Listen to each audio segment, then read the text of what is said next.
husband to Sarah, father to twins Castor and Lydia. His life unfolds in these cramped quarters where the ceiling pipes carry scalding water to the nobles in the spire above, where the floor thrums constantly with the vibrations of heavy machinery 15 levels below, where the walls sometimes seem to breathe when the lights flicker off. Matthias has lived in 77 Alpha 998 since birth. His father lived here before him, his grandfather before that. The lease, stamped and restamped by generations of minor clerks, bears the Imperial Aquila and the seal of the planetary governor. It guarantees occupancy in perpetuity, so long as the tithe quotas are met, so long as the work continues, so long as faith endures. The morning begins as it always begins. The Hab unit's single chronometer, a brass device older than anyone can remember, chimes 6 times. The sound is thin and metallic, barely audible over the constant hum of the ventilation system that carries with it the smell of promethium, recycled air, and something else. Something that Matthias has noticed growing stronger over the past months. Something organic and wrong. Sarah rises first. She is 42 years old, though the perpetual dim lighting and recycled air have aged her beyond her years. Her hands are stained permanently with the blue-green chemicals from the textile mill where she operates loom 777, 13 hours a day, 6 days a week. On the 7th day, she attends mandatory services at the local shrine where Preacher Hanks reads from the same passages of the Imperial Creed that have echoed through these corridors for centuries. The words speak of the Emperor's love, of humanity's destiny among the stars, of the great work that must be completed.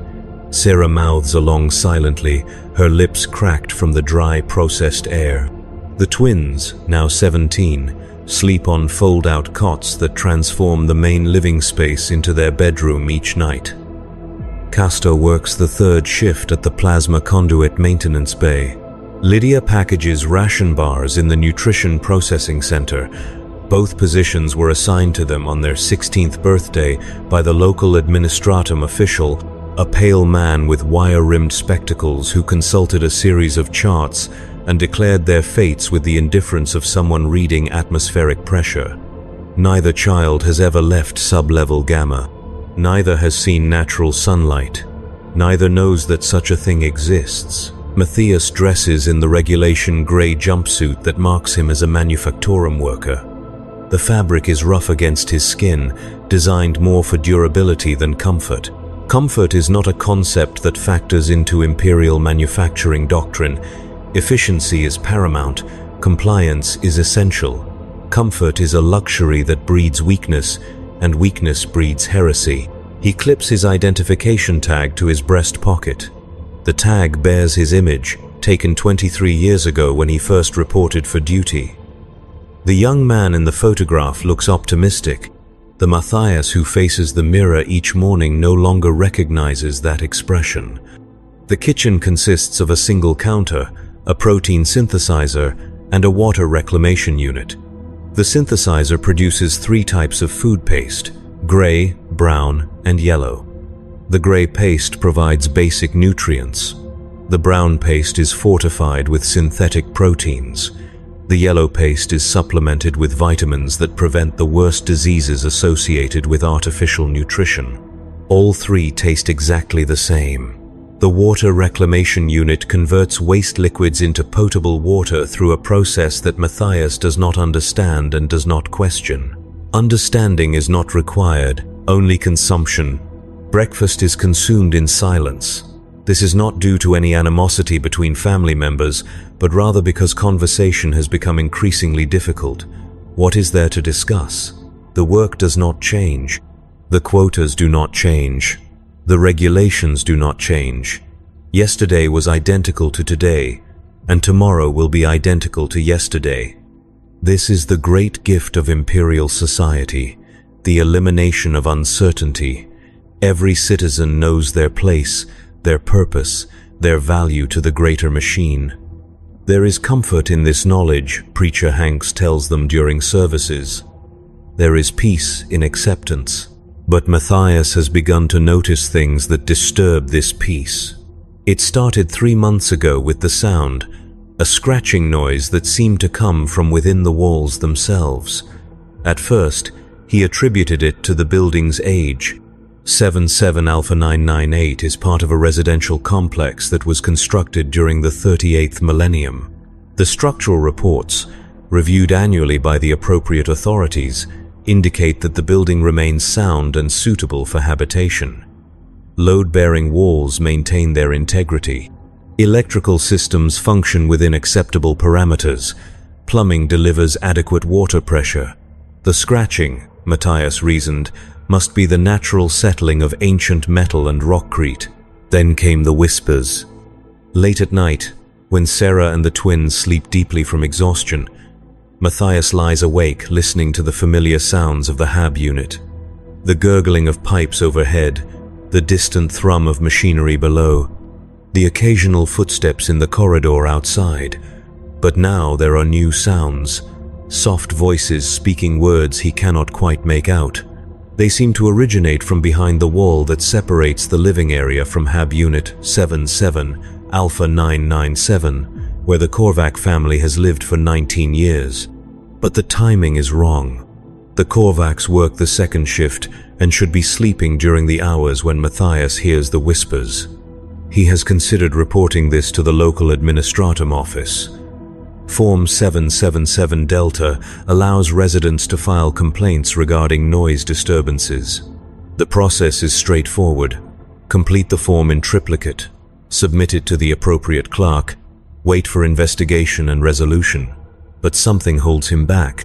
Perhaps it is the knowledge that investigation often leads to relocation, and relocation means separation from the only home his family has ever known. Perhaps it is the fear that the investigators might find something worse than noise violations.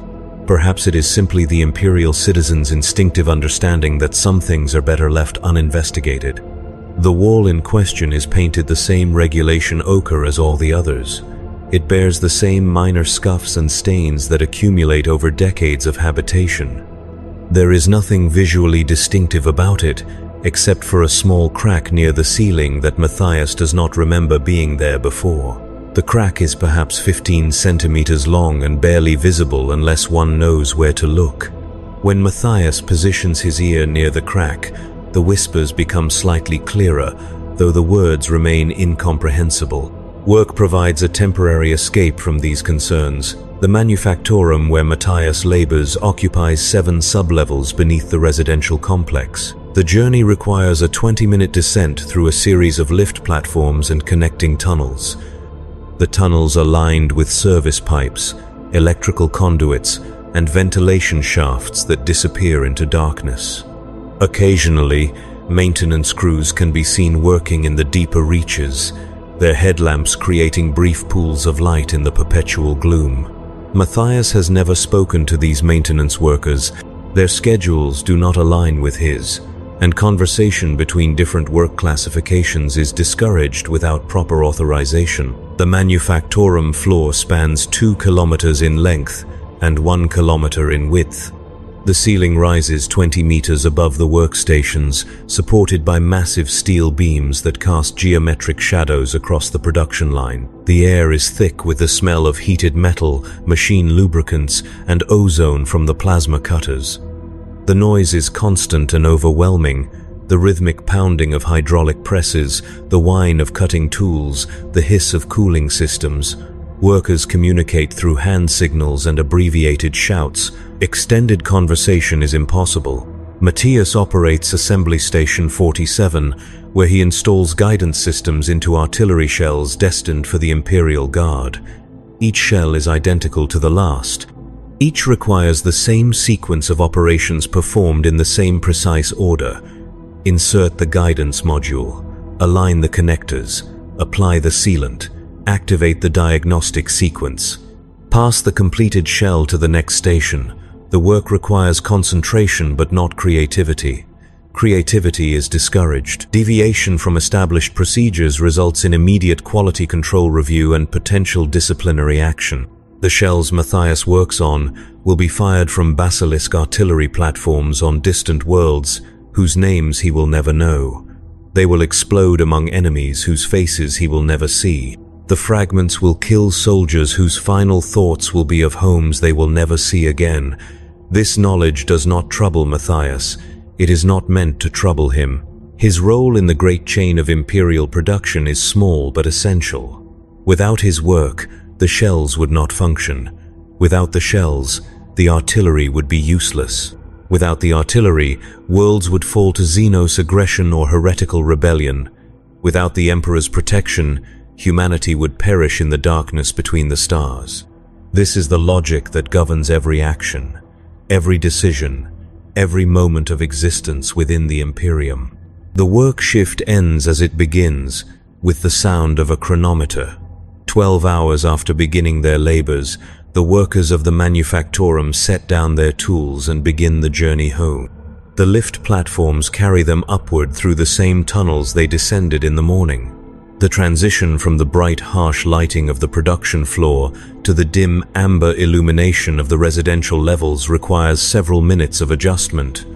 Some workers rub their eyes, others blink repeatedly.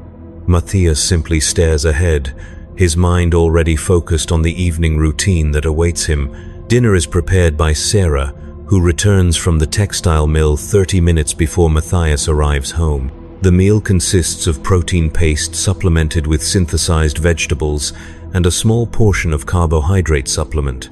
The vegetables are grown in hydroponic facilities 3 levels below the residential complex. They are pale and flavorless, engineered for nutritional content rather than taste. The workers who tend these facilities are classified as agricultural specialists and receive slightly larger rations as compensation for their critical role in food production. Sarah has sometimes wondered what it would be like to work in the growing facilities, surrounded by living plants instead of mechanical looms. But wondering is not the same as requesting transfer, and transfer requests require justification that goes beyond personal preference. Castor returns from his shift as the family finishes eating. His work in the plasma conduit maintenance bay exposes him to radiation levels that are within acceptable parameters but leave him perpetually exhausted. His skin has taken on a pale, translucent quality that makes the veins in his forearms visible. The medical clinic provides monthly screenings for all plasma workers. The results are filed with the appropriate authorities, but not shared with the workers themselves. Castor knows only that he has been cleared for continued duty. This is sufficient information for his purposes. Lydia's shift at the nutrition processing center ends after the others have gone to sleep. She returns to the hab unit near midnight, moving quietly to avoid waking the family.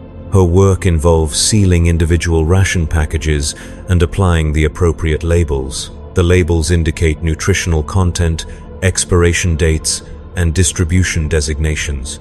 Some packages are marked for general consumption. Others are labeled for specific populations: children, pregnant women, workers in hazardous industries, clergy members, military personnel. The ration quality varies according to the recipient's value to Imperial society. This variation is not discussed openly, but every citizen understands the hierarchy through direct experience. The evening hours in 77 Alpha 998 follow an established pattern. Sarah performs maintenance tasks, cleaning the synthesizer filters, checking the water reclamation unit, inspecting the hab unit for signs of wear or damage. Matthias reviews work documentation, filling out production reports and quality control forms. The twins study technical manuals related to their respective positions, memorizing safety protocols and efficiency standards. Education in the traditional sense ended for all of them years ago, but continuous training is mandatory for all Imperial citizens. Knowledge that does not serve the Emperor's purposes is knowledge wasted. But tonight, as Matthias attempts to focus on his documentation, the whispers return. They begin as they always begin, soft and indistinct, seeming to emerge from the very walls themselves. But tonight there is something different. Tonight the whispers seem to carry a note of urgency, almost pleading. Matthias sets aside his data slate and moves closer to the wall. Sarah, absorbed in her cleaning tasks, does not notice his movement. Castor has already fallen asleep on his cot, his breathing shallow and labored from radiation exposure. Placing his ear against the wall, Matthias listens intently. The whispers are definitely coming from behind the surface, but their source remains unclear. They could be originating from Hab Unit 77 Alpha 997, but the Korvac family consists of only 3 members: Hendrik, his wife Elena, and their daughter Mira. The voices Matthias hears seem to be more numerous, perhaps 6 or 7 distinct speakers. Their words overlap and interweave in patterns that make individual phrases difficult to distinguish. The crack in the wall has grown. Where it was once 15 centimeters long, it now extends nearly 30 centimeters toward the floor. The edges of the crack are not the clean breaks one would expect from structural settling. Instead, they appear almost organic, curved and irregular like the branches of a diseased tree. When Matthias runs his finger along the crack, the surface feels warm to the touch. This should not be possible. The interior walls are not connected to any heating systems, and the ambient temperature of the Hab unit remains constant at 18 degrees Celsius. Over the following weeks, Matthias begins to observe other changes in 77 Alpha 998. The protein synthesizer occasionally produces batches of paste that smell faintly of decay. The water from the reclamation unit sometimes carries a metallic taste that lingers for hours. The chronometer, which has maintained perfect accuracy for decades, begins to run slow, losing several minutes each day. Most disturbing of all, Sarah and the twins seem not to notice these anomalies. When Matthias mentions the strange smells or unusual tastes, they look at him with confusion and mild concern. The work continues, as it always continues. The manufactorum operates according to schedules established by the administratum and enforced by shift supervisors, who themselves answer to production coordinators, who report to sector chiefs who serve at the pleasure of the planetary governor. The chain of command extends upward through layers of bureaucracy until it reaches the highest levels of imperial authority. At each level, decisions are made based on data provided by the level below. Information flows upward, filtered and processed and condensed into reports that bear little resemblance to the reality experienced by individual workers. Assembly Station 47 continues to produce guidance systems for artillery shells. The quota remains constant, 47 units per shift. The quality standards remain unchanged, 0 tolerance for defects or deviations. The work rhythm remains steady: insert, align, seal, test, pass. But Matthias finds his concentration wavering.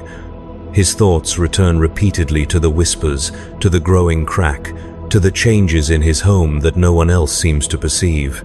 The shift supervisor, a thin woman named Velka who has held her position for 8 years, notices Matthias's distraction during the 3rd week. She approaches his station during a scheduled inspection, her data slate ready to record any observations or violations. "Worker Volk," she says, her voice barely audible over the machinery noise. "Your completion rate has dropped by 7% over the past 10 days.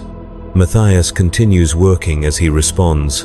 Stopping to face a supervisor during inspection is considered disrespectful and can result in disciplinary action. "I was not aware of the decline, Supervisor Velka. I will increase my focus to correct the deficiency."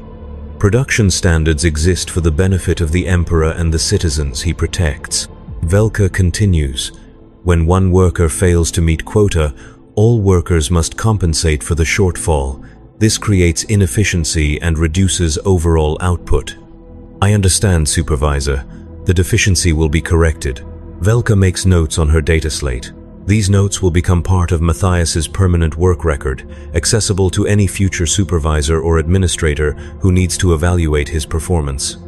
3 negative evaluations within a 6-month period result in mandatory re-education. 5 negative evaluations result in job reassignment. 7 negative evaluations result in review by the local arbitrator, whose options include fines, imprisonment, or in extreme cases, servitorization. The knowledge of this system does not inspire fear in Imperial citizens. Fear would suggest doubt about the wisdom of imperial justice. Instead, it inspires careful attention to duty and regulation compliance.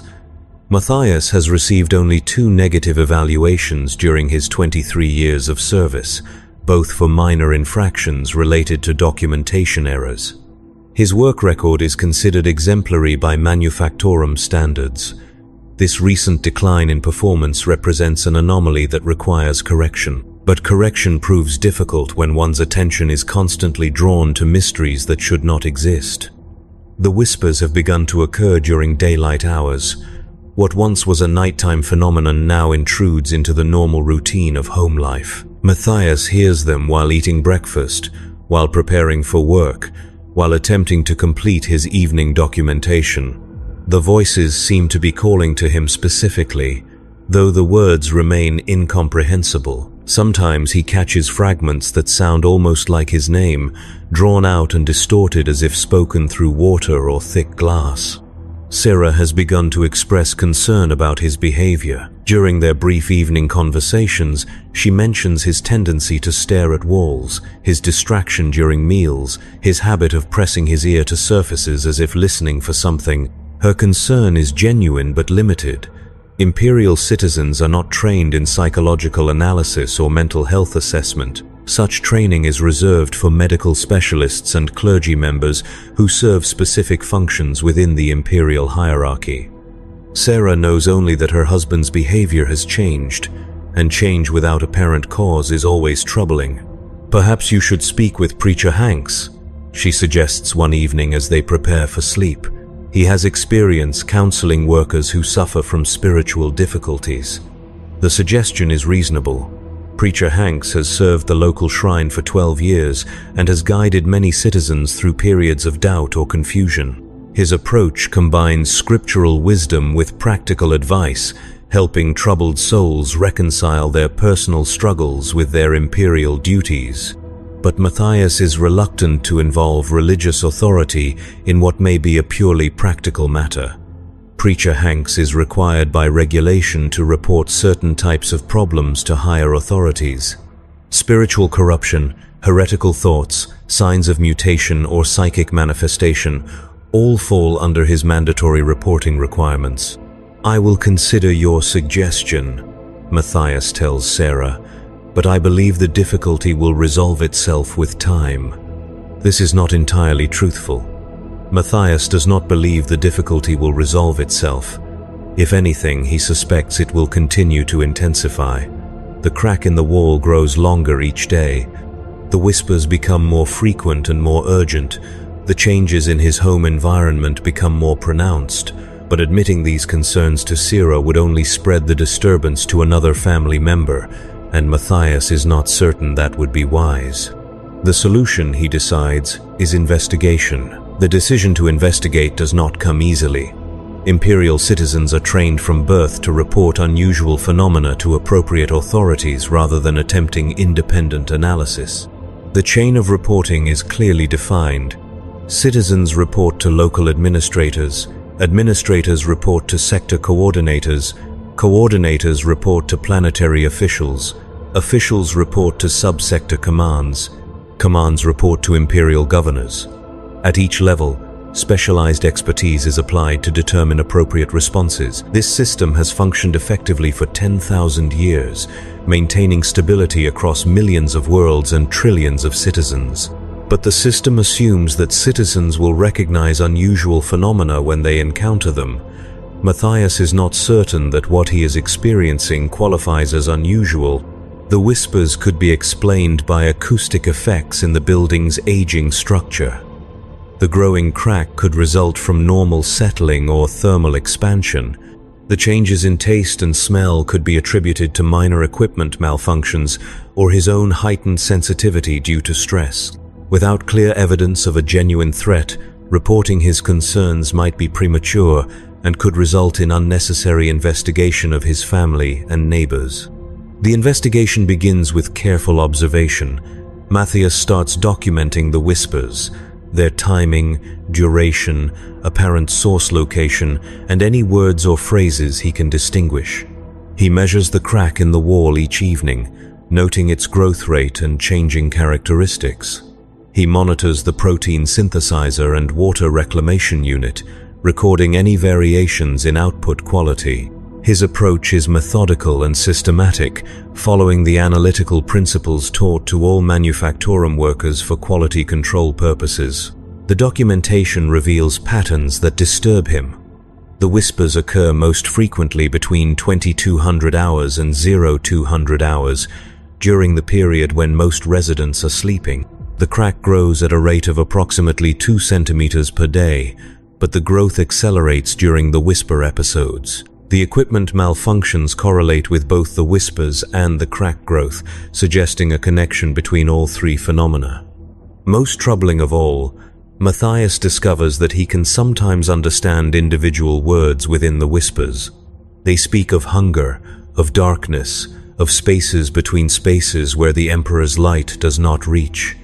They mention names that sound almost familiar but which he cannot quite place. They describe places that seem to exist within the walls themselves, vast caverns and twisted corridors that extend far beyond the physical boundaries of the residential complex. This is when Matthias realizes that his situation may require more than individual investigation. The local administratum office occupies the third sub-level of the government complex, 12 levels above the residential areas but still far below the spire where the highest planetary officials conduct their business. The office serves citizens from 7 residential sectors, processing their documentation needs, complaint reports, and administrative requests.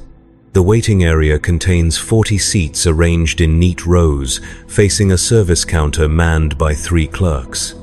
The seats are occupied by citizens holding various forms and documents, each waiting for their number to be called.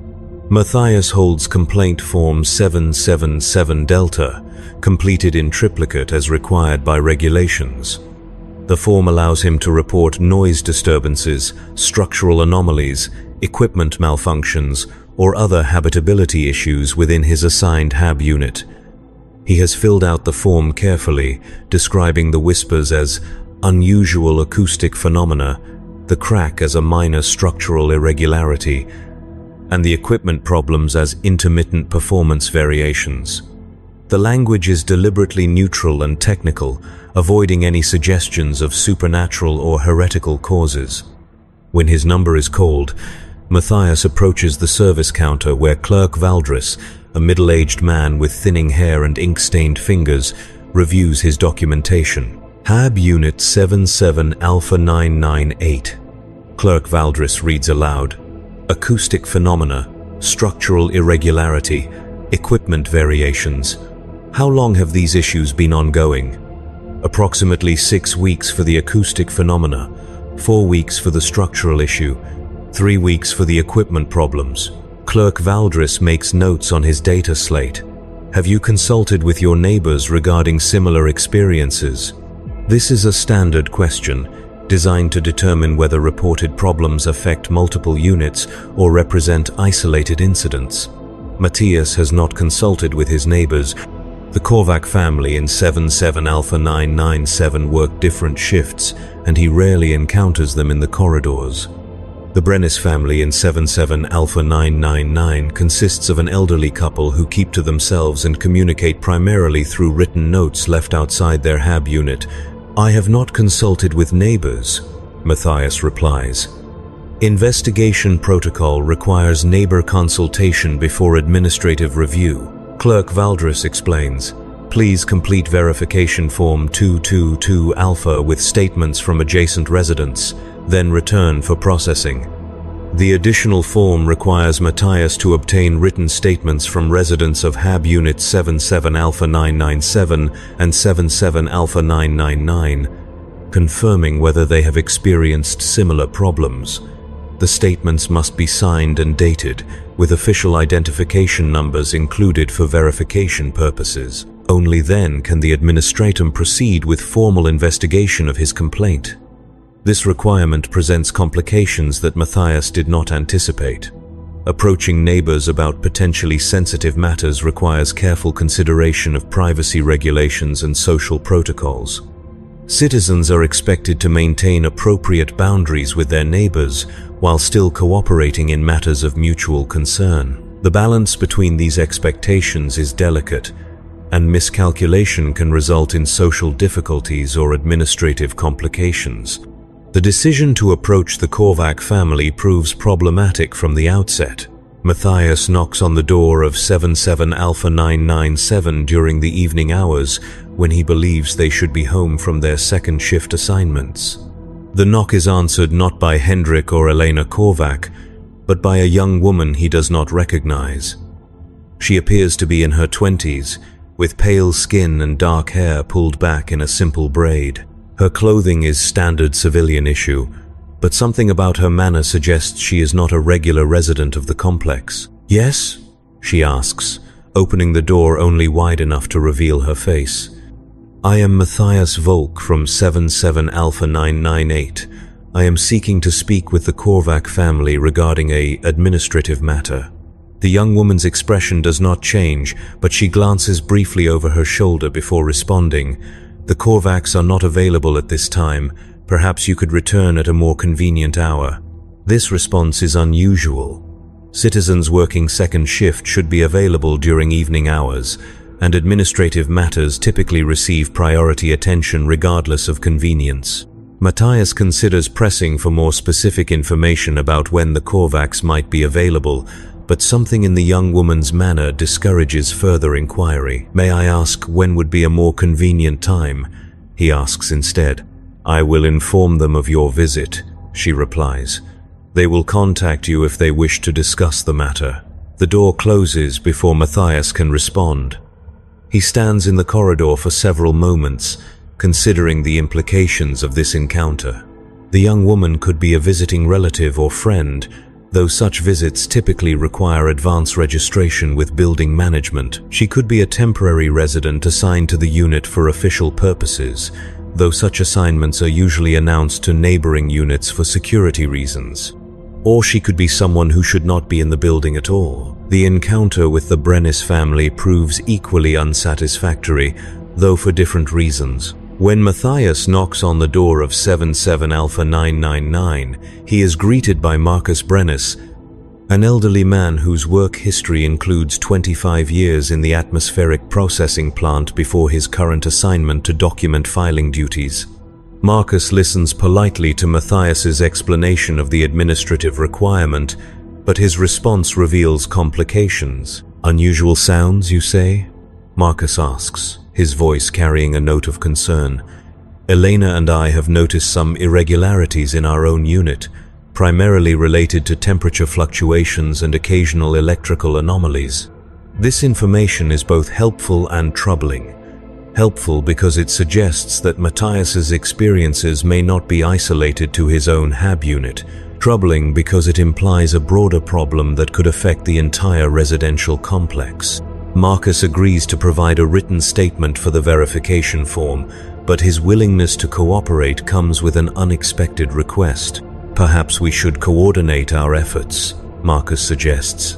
"If multiple units are experiencing problems, a joint complaint might receive more serious attention from the administratum." The suggestion is reasonable from an efficiency standpoint, but it represents a significant expansion of what Matthias originally intended as a simple individual complaint. Joint complaints require additional documentation, coordination between multiple families, and potentially greater scrutiny from administrative authorities. They also imply a level of organization among residents that could be interpreted as unauthorized assembly for collective action. Imperial regulations regarding collective action are complex and situation-dependent. Citizens have the right to band together for legitimate purposes such as work assignments, religious observance, and community maintenance. But they also have the obligation to avoid unauthorized organization that could challenge established authority or create alternative power structures. The distinction between legitimate cooperation and unauthorized assembly is not always clear, and citizens are expected to exercise judgment in determining appropriate levels of coordination. After careful consideration, Matthias agrees to Marcus's suggestion. The potential benefits of a coordinated approach outweigh the risks, particularly if the problems affecting his hab unit are indeed part of a larger pattern. Marcus's experience with administrative procedures, gained through his document filing work, could prove valuable in navigating the complaint process. His willingness to cooperate also suggests that the problems are significant enough to warrant formal attention. The joint complaint requires 3 days to prepare properly. Marcus and Matthias meet each evening after their work shifts to compare their observations and compile their documentation. The meetings take place in the corridor outside their respective hab units, as regulations discourage extended visits between families without proper authorization. Their conversations are conducted in low voices to avoid disturbing other residents, though Matthias notices that the corridor seems unusually empty during their meeting times. The documentation that emerges from their collaboration reveals a pattern more disturbing than either man initially suspected. Marcus's electrical anomalies correspond closely to the timing of Matthias's whispers. Both families have experienced equipment malfunctions that follow similar patterns. Most significantly, Marcus reports structural irregularities in his own hab unit, a crack in the wall that separates his living area from 77 Alpha 998. The crack in Marcus's wall is approximately 45 centimeters long, extending from floor level toward the ceiling. Like the crack in Matthias's wall, it exhibits organic-looking curves rather than straight structural breaks. Marcus has measured its growth rate and discovered that it expands at approximately 2 centimeters per day, the same rate that Matthias has documented in his own unit. The correlation is too precise to be coincidental. But the most disturbing discovery comes when Marcus describes sounds that he has been hearing from within the wall. They are not whispers like those experienced by Matthias, but rather a rhythmic scratching noise accompanied by what sounds like breathing. The sounds occur during the same time periods as Matthias's whispers, suggesting that both phenomena originate from the same source located somewhere between the two hab units. This raises troubling questions about the nature of the space between the walls. According to the building's architectural plans, available for review at the local administratum office, the walls of adjacent hab units are separated by 15 centimeters of insulation material and structural support elements. This space is not designed to accommodate any form of activity or habitation. It exists purely for building integrity and environmental isolation between units. Yet the sounds reported by both men suggest the presence of something within this space. Something that moves, breathes, and possibly speaks. Something that should not exist according to any reasonable understanding of the building's design and function. The joint complaint, completed in the required quintuplicate format, represents the most thorough documentation either man has ever submitted to administrative authority. It includes detailed measurements, time logs, correlation analysis, and supporting statements from both families. The language remains carefully neutral and technical, avoiding any implications of supernatural or heretical causes. The request is simple: investigation by qualified authorities and appropriate remedial action to restore normal habitability conditions. Clerk Valdris reviews the joint complaint with visible interest. The thoroughness of the documentation clearly impresses him, and he asks several detailed questions about measurement methodology and observational procedures. His questions suggest professional curiosity rather than skepticism, and Matthias begins to hope that their complaint will receive serious attention. This type of coordinated documentation is exceptional, Clerk Valdris comments as he reviews the final pages. Most citizen complaints lack sufficient detail for proper evaluation. Your approach demonstrates admirable dedication to administrative efficiency. The praise is gratifying, but Matthias remains focused on practical outcomes. What is the expected timeline for investigation and resolution? Standard protocol requires initial assessment within 10 working days, Valdris explains. Depending on the findings, additional investigation may be required. Complex structural or environmental issues sometimes require specialist consultation, which can extend the process considerably. 10 working days represents 2 full work weeks, during which the problems in both hab units will presumably continue to develop. The cracks will grow larger, the sounds will become more frequent, and whatever exists in the space between the walls will have additional time to establish itself more firmly. This timeline is not ideal, but it represents the best outcome available through official channels. As Matthias and Marcus leave the administratum office, both men understand that they have committed themselves to a process whose conclusion remains uncertain.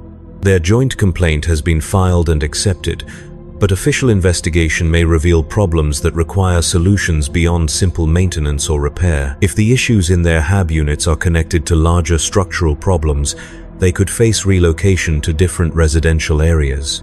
If the problems are attributed to equipment age or design flaws, they could face assessments for upgrade costs that exceed their financial resources. Most troubling of all, if the investigation reveals problems that cannot be explained through conventional means, they could face questioning about their own role in creating or discovering these problems. Imperial authorities are trained to consider all possibilities when evaluating unusual circumstances, including the possibility that citizens reporting problems may themselves be part of the problem. But these concerns must be balanced against the certainty that ignoring the growing problems will only make them worse. The whispers in Matthias's wall have become more frequent and more urgent. The cracks in both units continue to expand. The equipment malfunctions have begun to affect the quality of food and water that both families depend upon for survival. Whatever is happening in 77 Alpha 998 and 77 Alpha 999 cannot be allowed to continue indefinitely. The investigation, when it begins, reveals the true scope of the problem. Administrative investigator Teresa Vance arrives at the residential complex on the morning of the 8th working day after the complaint was filed. She is accompanied by Building Inspector Jonas Kreiber and Technical Specialist Lisa Morrison, indicating that the administratum has taken the joint complaint seriously enough to assign a full investigation team. The team carries specialized equipment for structural assessment, environmental analysis, and documentation of their findings. Matthias and Marcus meet the investigation team in the corridor outside their respective hab units. Both men have taken leave from their work assignments for the day, as their presence is required for the full duration of the investigation. The loss of a day's wages represents a financial hardship for both families, but cooperation with official investigations is mandatory and takes precedence over individual economic concerns. Investigator Vance begins the process by reviewing the joint complaint and asking detailed questions about the timeline and nature of each reported problem. Her questions are professional and thorough, covering aspects of the situation that neither Matthias nor Marcus had considered significant. She asks about changes in sleep patterns, variations in appetite, any unusual dreams or thoughts that might correlate with the onset of problems. Her questions suggest experience with cases that extend beyond simple structural or equipment issues. The physical investigation begins with Inspector Kreiber's assessment of the cracks in both hab units. Using precision measuring instruments, he confirms the dimensions and growth rates documented by the residents. But his examination reveals additional details that were not visible to untrained observation. The cracks do not follow the normal patterns associated with structural settling or thermal expansion. Instead, they appear to follow the path of least resistance through the wall material, creating curved channels that maximize surface area while minimizing structural damage. This is not typical crack propagation, Inspector Kreiber explains to the team. The pattern suggests external pressure applied from within the wall space, but the building specifications indicate no services or structural elements that could generate such pressure. Technical Specialist Morrison begins her environmental analysis with readings from instruments that Matthias does not recognize. She measures air composition, temperature gradients, electromagnetic fields, and acoustic signatures throughout both hab units. Her equipment produces a series of soft beeping sounds and displays data on small screens that she studies with growing concentration. Atmospheric anomalies in both units, Morrison reports after completing her initial survey. Elevated humidity levels inconsistent with building environmental controls. Trace organic compounds of unknown origin, low-frequency acoustic emissions that do not correlate with any mechanical systems in the building. The investigation team exchanges glances that suggest these findings are not entirely unexpected. Investigator Vance makes detailed notes on her data slate while Inspector Kreiber photographs the cracks from multiple angles. Morrison continues her readings, moving methodically through both HAB units with her instruments. It is Morrison who discovers the most disturbing evidence. Using a fiber optic probe inserted into the crack in Matthias's wall, she is able to examine the interior space between the HAB units. What she sees there contradicts every assumption about the building's construction and occupancy. The space between the walls is not the narrow gap filled with insulation material shown on the architectural plans. Instead, it opens into a cavity that extends far beyond the building's documented dimensions.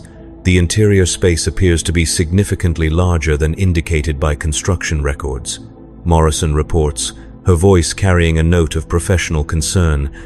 "I'm detecting air movement consistent with a much more extensive hollow area. The probe is encountering no resistance after 2 meters of extension, which should be impossible given the building's structural design." Investigator Vance requests a more detailed probe examination. Morrison inserts additional equipment into the crack, including a miniature camera that can transmit images back to her monitoring screen. The images that appear on the screen show a space that defies rational explanation. The cavity extends upward and downward beyond the range of the camera's illumination.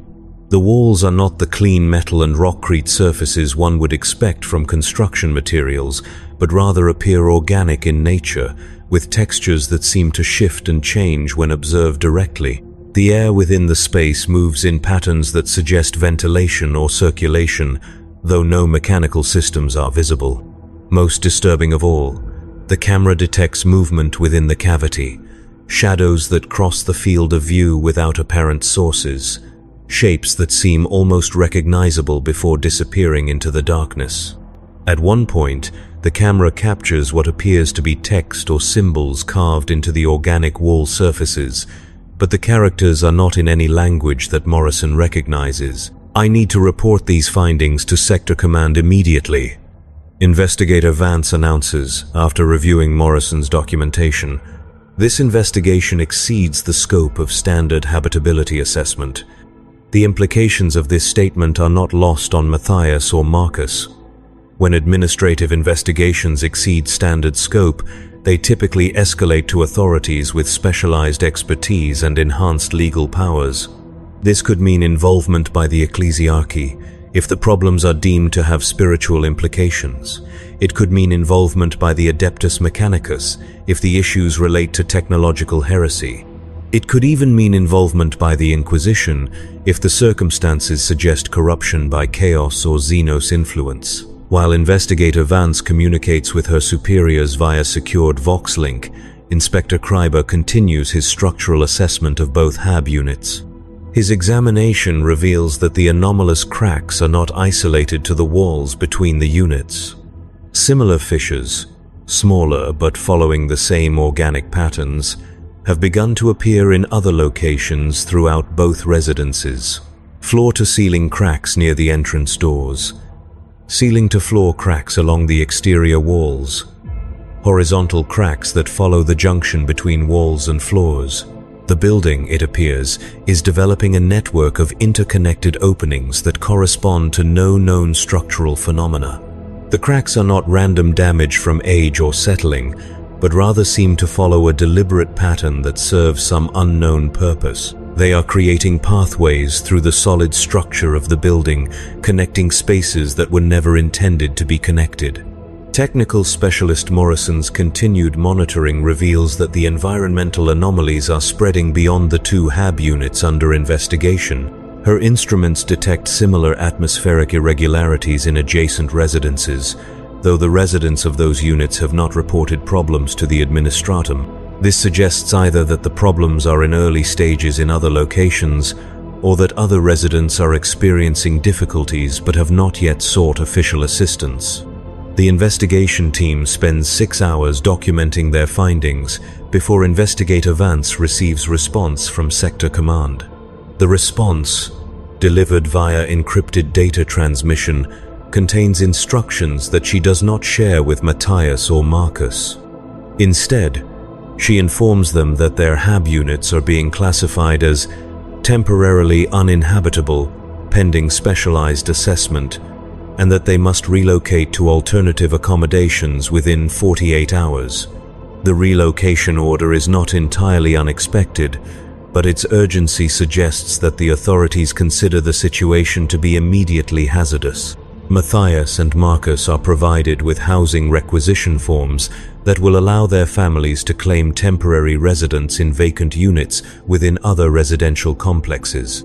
The temporary housing is guaranteed for 30 days, after which their status will be reviewed based on the results of the specialized assessment. But as the investigation team prepares to leave, Morrison makes one final discovery that changes everything. Using her instruments to conduct a final survey of Matthias's hab unit, she detects thermal signatures that indicate the presence of living organisms within the wall spaces. The signatures are not consistent with known pest species or small animals that might have infiltrated the building's structure. Instead, they suggest creatures of considerable size, possibly human-sized, that maintain body temperatures slightly below normal human ranges.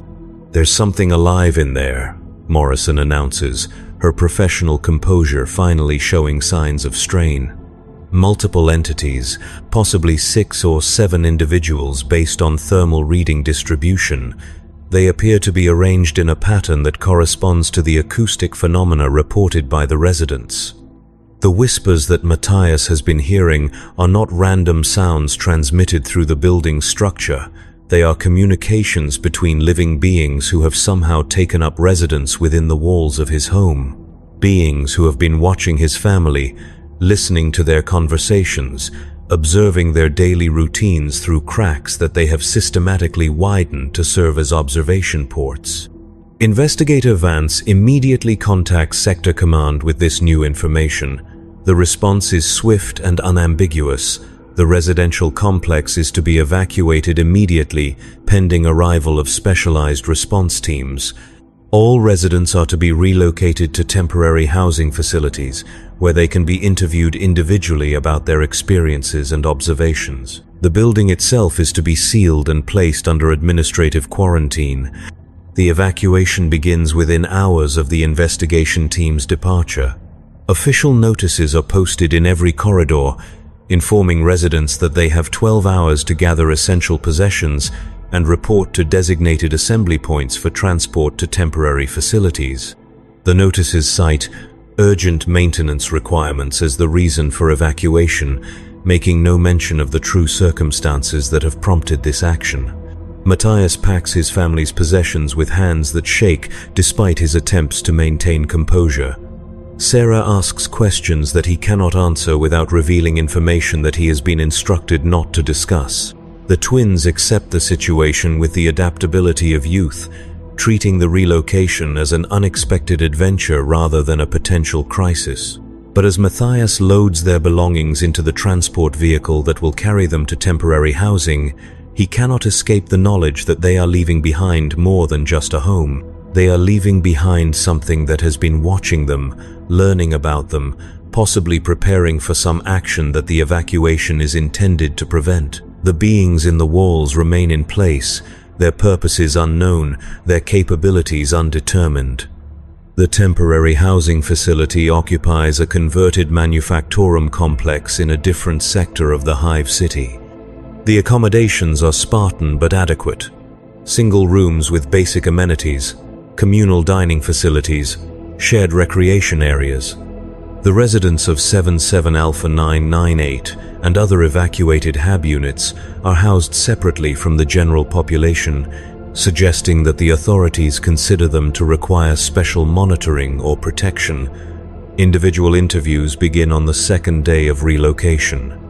Matthias is questioned by a team of officials whose identities and affiliations are not disclosed. They ask detailed questions about his experiences in the hab unit, his observations of unusual phenomena, his interactions with neighbors and family members. The questions are thorough and systematic, covering aspects of his experience that he had not considered significant. Of particular interest to the interviewers are his descriptions of the whispers and his ability to understand individual words or phrases. They ask him to repeat everything he can remember hearing, to describe the voices in as much detail as possible, to speculate about the meaning or purpose of the communications. Their questions suggest knowledge of similar cases or theoretical frameworks for understanding such phenomena. But when Matthias asks about the results of the specialized assessment of his HAB unit, the officials provide only vague assurances that the situation is being handled by appropriate authorities. He is not told what the thermal signatures represented, whether the beings in the walls have been identified or removed, or when residents might be allowed to return to their homes. The information flows in one direction only, from the evacuated residents to the investigating authorities. Sarah and the twins undergo similar interviews, though their sessions are shorter due to their limited exposure to the anomalous phenomena. Sarah reports that she noticed nothing unusual in the HAB unit beyond her husband's increasingly strange behavior. The twins similarly report no direct experiences with whispers, cracks, or other irregularities. This pattern is consistent across most of the evacuated residents, suggesting that the phenomena were selectively manifesting to specific individuals rather than affecting the entire population uniformly. Marcus Brennis undergoes the most extensive questioning, as his documentation and observations provided crucial evidence for the joint complaint that initiated the investigation. His interview sessions continue for 3 days, during which he is asked to review architectural plans, examine photographs of similar cases from other residential complexes, and provide detailed analysis of his recorded measurements and observations. The depth of questioning suggests that his case may have broader implications beyond the immediate situation. The temporary housing facility operates under regulations that discourage extensive communication between residents about their previous experiences. Meals are served in shifts that separate families who lived in adjacent HAB units. Recreation activities are scheduled to minimize opportunities for coordinated discussion of the evacuation circumstances. These measures are presented as temporary administrative conveniences, but their effect is to prevent residents from sharing information or developing collective understanding of their situation. 3 weeks into the relocation, Matthias receives notification that his family has been approved for permanent rehousing in a different residential complex. The new assignment is located in sub-level Delta, 2 levels above their previous home but otherwise similar in size and amenities. The notification includes transportation arrangements, utility connection schedules, and work assignment transfers for all family members to positions in nearby facilities. The permanent rehousing represents a significant upgrade in their living conditions, but it also means that they will never return to 77 Alpha 998. Whatever has happened to their former home, whatever continues to happen there, they will not be part of its resolution. They are being moved beyond the reach of whatever phenomenon affected their previous residents, but they are also being moved beyond any possibility of understanding what that phenomenon represented. On the day before their scheduled relocation to the new HAB unit, Matthias encounters investigator Vance in the corridor of the temporary housing facility. She is accompanied by 2 other officials and appears to be conducting a final inspection of the facilities. When she sees Matthias, she approaches him with what might be genuine concern or professional obligation. "Mr. Volk," she says, her voice carrying the same professional tone he remembers from their first meeting. "I wanted to inform you personally that your cooperation during the investigation has been exemplary. Your documentation and observations contributed significantly to our understanding of the situation." Matthias thanks her for the acknowledgement, then asks the question that has haunted him for weeks. Was the problem resolved? Are the other residents safe? Investigator Vance considers her response carefully before speaking. The situation has been contained through appropriate measures. The residents who were relocated are safe, and will remain safe in their new accommodations. That is the extent of information I can provide. The word contained rather than resolved does not escape Matthias's attention. Containment suggests that whatever was in the walls of his former home continues to exist, but has been prevented from spreading or causing additional problems. It suggests that the beings whose whispers he heard for months remain in place, perhaps sealed within their organic cavities, perhaps continuing their unknown activities beyond the reach of human observation. Will other residential complexes be inspected for similar problems? Matthias asks. Appropriate precautionary measures are being implemented across all relevant facilities. Vance replies, citizens should continue to report unusual phenomena through established channels. The Emperor protects those who remain vigilant in their service to the Imperium. Her answer follows the standard formula for official communications that acknowledge problems without providing specific information about their nature or extent. It is the type of response that Imperial citizens learn to interpret as confirmation that serious issues exist, but that individual citizens are not expected to understand or address these issues directly. The conversation ends with mutual expressions of respect and duty, but Matthias is left with the certainty that his questions will never be fully answered. The official record will show that HAB Unit 77 Alpha 998 experienced structural and environmental problems that required resident relocation and specialized remediation. The true nature of what lived in the walls, what it wanted, what it might have done if left undiscovered, will remain classified information accessible only to those with appropriate security clearances and operational necessity. The new HAB unit in sublevel Delta is designated 44 Beta 775. It measures 14 meters by 10 meters by 3.5 meters high, representing a significant improvement over their previous accommodations. The walls are painted regulation ochre, but the paint is fresh and unmarked. The protein synthesizer produces food paste that tastes exactly as it should. The water reclamation unit delivers clean water without unusual odors or metallic aftertastes. The chronometer maintains perfect accuracy. Matthias's new work assignment is at Assembly Station 23 in a different manufactorum complex. The work is identical to his previous position, installing guidance systems in artillery shells destined for Imperial Guard units on distant worlds. The quota remains 47 units per shift. The quality standards remain zero tolerance for defects. The rhythm of insert, align, seal, test, pass continues as it always has. But on quiet evenings, when Sarah and the twins are occupied with their own activities, Matthias finds himself listening to the walls of 44 Beta 775. He places his ear against the ochre-painted surfaces and strains to detect any sounds that should not be there. The walls remain silent, containing nothing but the approved insulation materials and structural supports specified in the building's architectural plans. Yet sometimes, in the deep hours when even the building's mechanical systems seem to rest, Matthias thinks he can hear something moving in the spaces between spaces, not in his own walls, but somewhere else in the vast honeycomb of the Hive city. Somewhere in the darkness between residential levels, in the forgotten maintenance tunnels, in the sealed areas that no longer appear on any official map. The whispers may have been contained, but they have not been silenced. They continue in other locations, calling to other residents who lie awake in their regulation beds, wondering about the sounds that seem to come from within the walls themselves. Citizens who will, in time, begin to notice cracks growing larger each day, equipment producing strange tastes and odors, chronometers that begin to run slow. The great machine of Imperial society continues its endless function, processing citizens through their assigned roles, maintaining the quotas and standards that sustain the Emperor's realm. But within that machine, in the spaces that exist between official acknowledgement and citizen experience, other things continue to grow and whisper and wait.